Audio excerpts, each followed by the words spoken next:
नमस्कार। अब हम अमेरिकी संविधान में राष्ट्रपति के पद का अध्ययन करेंगे। अमेरिका में संघीय कार्यपालिका, राष्ट्रपति, मंत्रिमंडल और उपराष्ट्रपति, इनके संयुक्त स्वरूप को कार्यपालिका, संघीय कार्यपालिका के रूप में जाना जाता है। अमेरिकी राष्ट्रपति अध्यक्षात्मक शासन व्यवस्था से युक्त अमेरिका की व्यवस्था का सर्वेसर्वा अधिकारी माना जाता है और सर्वेसर्वा अधिकारी के रूप में अमेरिकी राष्ट्रपति का पद, उसकी शक्तियां और उसका व्यवहार वस्तुतः राजनीतिक व्यवस्थाओं का अध्ययन करने वाले या राजनीतिक व्यवस्थाओं में रुचि रखने वाले समस्त विद्यार्थियों के लिए एक बहुत विशेष महत्वपूर्ण विषय बनता है। राष्ट्रपति का ये जो पद और व्यवस्था है अमेरिकी संदर्भ में, ये निर्मित और विकसित है। अमेरिका के संविधान की जैसे विशेषताओं में हमने देखा था कि अमेरिकी संविधान निर्मित संविधान है और विकसित संविधान है। एक निश्चित समय पर इसका निर्माण किया गया है संविधान निर्मात्री सभा के द्वारा और क्रमशः धीरे धीरे विकास हुआ है। और ये कार्यपालिका यानी राष्ट्रपति का पद संविधान में निहित जो व्यवस्थाएं हैं, जो निर्देश हैं, जो लिखित प्रावधान हैं, उन प्रावधानों में उल्लेखित है। तो अमेरिकी राष्ट्रपति का पद निर्मित और विकसित है। दूसरा, अमेरिकी राष्ट्रपति एकल कार्यपालिका के रूप में, एक इंडिविजुअल यूनिट के रूप में अमेरिका की शक्तियों का प्रयोग, की व्यवस्था की शक्तियों का प्रयोग करता है। एकल कार्यपालिका है, बहुल नहीं है। फिर राष्ट्रपति का चुनाव जो है वो अप्रत्यक्ष रूप में किया जाता है। जनता एक निर्वाचक मंडल का चुनाव करती है और ये निर्वाचक मंडल जो है वो राष्ट्रपति का चुनाव करता है। तो जनता प्रत्यक्ष रूप से नहीं बल्कि अप्रत्यक्ष रूप से राष्ट्रपति का चुनाव करती है। इसके अतिरिक्त क्योंकि अमेरिका में अध्यक्षात्मक व्यवस्था है, इसलिए कार्यपालिका के रूप में राष्ट्रपति या कार्यपालिका के अन्य अंग जो हैं वो व्यवस्थापिका से पृथक हैं। उनमें संसदीय व्यवस्था की तरह परस्पर घनिष्ठ संबंध व्यवस्थापिका और कार्यपालिका में नहीं होता। इसके अतिरिक्त कार्यपालिका से जो एक सामान्य रूप से अन्य कार्यपालिकाओं का जो रूप और उनका कार्य और भूमिका आदि जो होते हैं उसको देखते हुए उनसे अगर कंपैरिजन किया जाए तो अमेरिकी राष्ट्रपति कार्यपालिका से कुछ अलग प्रकार की शक्तियों का और कार्यों का संपादन करते हैं। तो इसलिए अमेरिकी राष्ट्रपति का पद एक अध्ययन की दृष्टि से एक बहुत आकर्षण रखता है। इसके अतिरिक्त राष्ट्रपति और मंत्रिमंडल दोनों कार्यपालिका की इकाइयां हैं। जैसा अभी बताया कि राष्ट्रपति, उपराष्ट्रपति और मंत्रिमंडल, इन तीनों को संयुक्त रूप में संघीय कार्यपालिका के रूप में जाना जाता है। तो राष्ट्रपति और मंत्रिमंडल का संबंध जो है वो स्वामी और सेवक का संबंध है। स्वामी और सेवक का संबंध है इस अर्थ में कि राष्ट्रपति अपनी इच्छा के अनुसार मंत्रिमंडल का निर्माण करते हैं और अपनी इच्छा से ही मंत्रिमंडल को भंग भी कर सकते हैं। किसी प्रकार का कोई दबाव या अन्य किसी प्रकार का कोई प्रभाव स्वीकार करने के लिए राष्ट्रपति बाध्य नहीं है। संविधान के अंतर्गत किसी प्रकार के ऐसे निर्देश लिखित रूप में नहीं दिए गए हैं कि जिनसे राष्ट्रपति बाध्य होकर मंत्रिमंडल का निर्माण करे। तो एक प्रकार से इसीलिए अमेरिकी संदर्भ में अमेरिकी मंत्रिमंडल को राष्ट्रपति की किचन कैबिनेट का नाम दिया जाता है, जो बहुत राष्ट्रपति की इच्छा के अनुसार ही अपने कार्यपालिका संबंधी दायित्वों की पूर्ति करता है।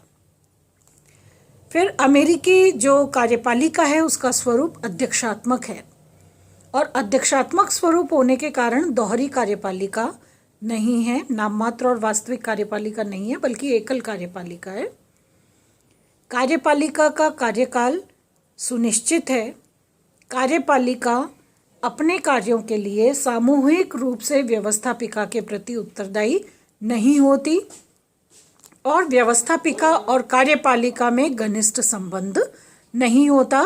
नेतृत्व जो है मंत्रिमंडल का वो प्रधानमंत्री या अन्य कोई पदाधिकारी नहीं करता, बल्कि राष्ट्रपति के द्वारा स्वयं किया जाता है। तो इन विशेषताओं के आधार पर हम कह सकते हैं कि अमेरिका में अध्यक्षात्मक कार्यपालिका के समस्त गुण और समस्त विशेषताओं की उपस्थिति है। अब राष्ट्रपति का चुनाव किस प्रकार से होता है?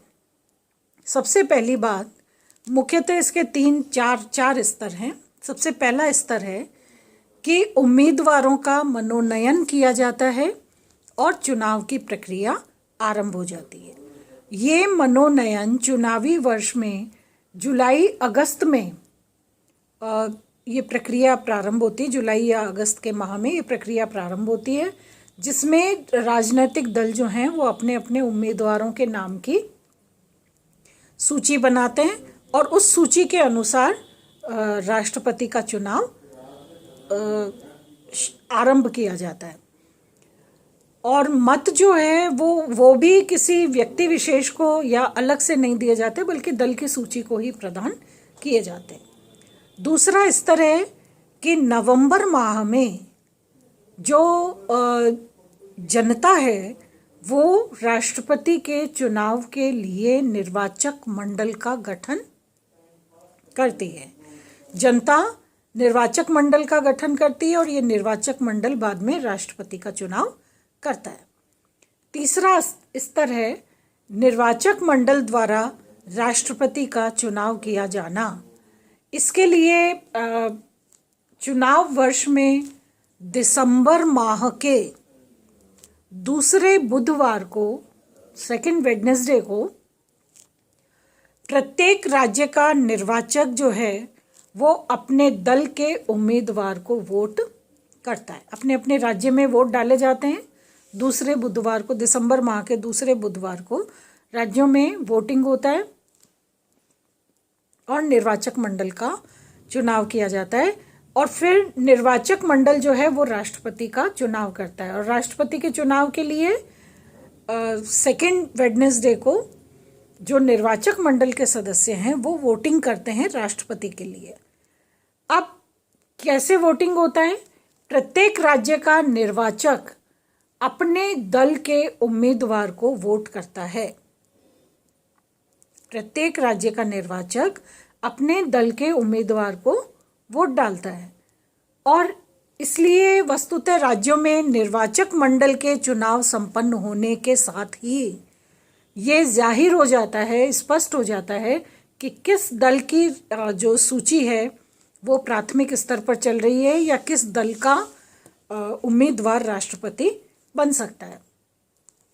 दूसरा, जब ये वोट हो जाते हैं, निर्वाचक मंडल जब दिसंबर माह के दूसरे बुधवार को अपने अपने राज्यों में वोटिंग कर लेता है राष्ट्रपति के लिए, तो फिर दूसरे स्तर पर जो निर्वाचक मंडल द्वारा डाले गए वोट जो हैं उन वोट्स को सीनेट के अध्यक्ष के पास भेजा जाता है वेरिफिकेशन के लिए और सीनेट का अध्यक्ष जो है वो आगे की प्रक्रिया पूरी करता है। चौथा स्तर है मतगणना और परिणाम की घोषणा। 6 जनवरी को सीनेट का अध्यक्ष चुनावी वर्ष में ऑन 6 जनवरी जो सीनेट का अध्यक्ष होता है वो दोनों सदनों के सदस्यों के समक्ष, प्रतिनिधि सदन और सीनेट, कांग्रेस के दोनों सदनों के सदस्यों के समक्ष मतगणना करता है और गणना के उपरांत जो बहुमत है उसकी घोषणा करता है और घोषणा के उपरांत जो विजयी, जो प्रथम बहुमत प्राप्त उम्मीदवार है वो राष्ट्रपति पद के लिए योग्य घोषित किया जाता है और 20 जनवरी को अमेरिकी राष्ट्रपति पद ग्रहण करता है। तो इस प्रकार ये एक पूरी प्रक्रिया है। निर्वाचित होने की प्रक्रिया, अमेरिकी राष्ट्रपति के निर्वाचित होने की प्रक्रिया सामान्य रूप से अगर हम देखें चरणबद्ध तरीके से तो कोई बहुत ज़्यादा जटिल नहीं है।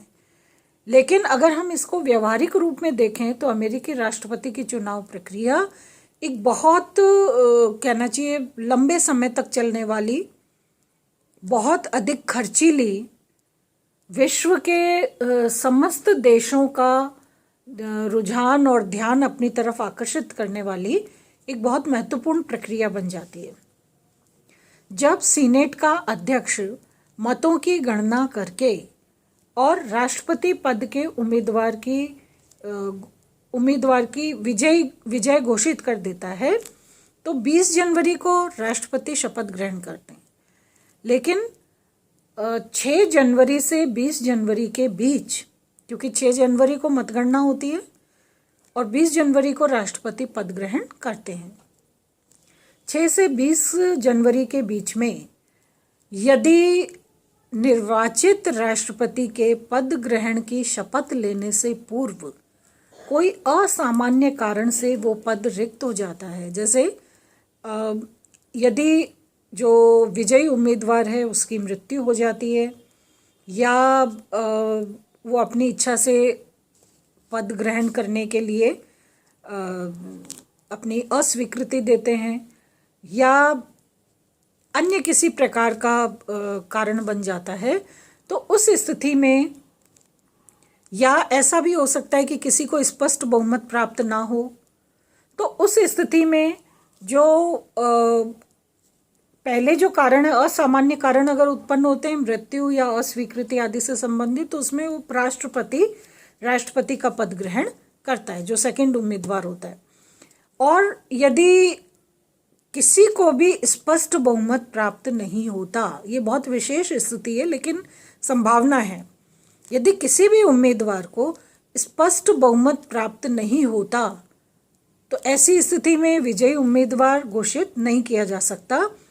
तो उस परिस्थिति में सर्वोच्च मत प्राप्त 3 उम्मीदवार जो हैं, उन 3 उम्मीदवारों में से किसी एक को कांग्रेस का जो प्रथम सदन है, जनता द्वारा चयनित और गठित सदन, प्रतिनिधि सदन ये निर्णय लेता है कि इन प्रथम 3 में से किसे राष्ट्रपति पद पर नियुक्त किया जाए। यानी पुनः दोबारा इतने जल्दी चुनाव का कोई विकल्प अमेरिकी संवैधानिक व्यवस्था में निर्धारित नहीं किया गया है। किसी भी कारण से अगर राष्ट्रपति पद ग्रहण नहीं कर पाते तो उपराष्ट्रपति पदासीन होंगे, और अगर किसी को भी स्पष्ट बहुमत प्राप्त नहीं होता तो प्रतिनिधि सदन में के द्वारा ये निश्चित किया जाता है प्रथम 3 उम्मीदवारों में से कौन उम्मीदवार राष्ट्रपति पद ग्रहण करेगा। ये एक सामान्य प्रक्रिया है अमेरिका के राष्ट्रपति के चुनाव की। लेकिन इस चुनाव प्रणाली की प्रक्रिया की बहुत कड़ी आलोचना की जाती है, और इस आलोचना में सबसे पहला आधार है सैद्धांतिक आधार। आलोचक ये कहते हैं कि ये संविधान की मूल भावना के विरुद्ध है। अमेरिकी राष्ट्रपति की चुनाव प्रक्रिया अमेरिका के संविधान की मूल भावना के विरुद्ध है, क्योंकि आलोचक ये मानते हैं कि संविधान निर्माता ये चाहते थे कि गैर वर्गीय और गैर दलीय एक बहुत सम्मानित व्यक्तित्व जो है वो राष्ट्रपति पद पर आसीन होना चाहिए। लेकिन ये जो प्रक्रिया है, ये प्रक्रिया शुद्ध राजनैतिक और वर्गीय आधार पर शुरू से अंत तक संचालित होती है, जिसमें जनमत की उपेक्षा होती है, संविधान की मूल भावना की उपेक्षा होती है, और शुद्ध राजनीति के आधार पर ही राष्ट्रपति का चुनाव संपन्न होता है। इसलिए आलोचक ये कहते हैं कि ये संविधान की मूल भावना के बिल्कुल विरुद्ध है। दूसरा, वो ये मानते हैं कि निर्वाचक मंडल का बहुमत और जनमत का हमेशा समान होना जरूरी नहीं है। कई बार ऐसा होता है कि निर्वाचक मंडल की राय और जनमत का जो रुझान है, इन दोनों के बीच में गैप आ जाता है या भिन्नता उत्पन्न हो जाती है। तो ऐसी स्थिति में फिर निर्वाचक मंडल की राय जनता की राय है, इस बात को सुनिश्चित करने का कोई ऐसा ठोस आधार नहीं रहता, और हम ये मान सकते हैं कि फिर भी अगर इस आधार पर राष्ट्रपति का चुनाव होता है तो वो एक प्रकार से जनमत की खुली उपेक्षा है। इसी प्रकार आलोचक ये कहते हैं कि छोटे राज्यों की इसमें उपेक्षा होती है, क्योंकि उनके जो निर्वाचक मंडल के सदस्य जो चुने जाते हैं वो कम होंगे संख्या में। निर्वाचक मंडल में छोटे राज्यों के सदस्यों की संख्या कम होने के कारण राष्ट्रपति के चुनाव में उनकी भूमिका जो है वो बहुत उपेक्षित प्रकार की रहती है, जिसकी आलोचना की जाती है।